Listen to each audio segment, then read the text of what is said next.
غازی منی vlog میں خوش آمدید۔ پوری رات کراچی کی ہسپتال مامجی میں گزری۔ یہاں پر ایک دوست کا چھوٹا سا مگر انتہائی پیچیدہ آپریشن تھا۔ مامجی بہت اچھا ہسپتال ہے، صاف ستھرے کمرے ہیں، اپنے فن کے ماہر اسپیشلسٹ ڈاکٹر ہیں۔ ہم نے مریض کے ساتھ وقت گزارا، انہیں تسلی دی اور صحت کی دعا کی۔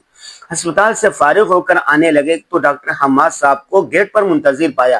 الیکس لیک کے بعد کہا کہ غازی صاحب، میں آپ کے منی ولاگ بہت شوق سے دیکھتا ہوں، اس میں نئی جنریشن کے لیے بہت اچھا پیغام ہوتا ہے۔ پھر اپنا موبائل نکال کر دکھانے لگے کہ یہ دیکھیں آپ کے منی ولاگ۔ بہت شکریہ ڈاکٹر صاحب۔ ہسپتال سے سیدھا آفس پہنچے، روٹین اور معمول کے سارے کام نمٹائے، دفتر کے کاموں سے فارغ ہو کر کتابوں کا مطالعہ کیا۔ روزانہ 2 گھنٹے مطالعہ کرنا ضروری ہے۔ شعبہ صحافت کے طلباء کو لیکچر دیا، عملی مشق بھی کروائی۔ کراچی میں برستی ہوئی بارش سے لطف اٹھایا، قرآن پڑھ کر اپنے مرحوم والدین کے لیے دعائے مغفرت کی۔ شام کو مختصر سی ورزش کی، فیملی کے ساتھ کھانا کھایا۔ یہ ہمارے ہاتھ میں کاغذات کیا ہیں، اس سے پڑھتے ہوئے ہم اس قدر خوش کیوں ہو رہے ہیں؟ یہ خوشخبری آپ کل کے ولاگ میں ملاحظہ کیجیے گا۔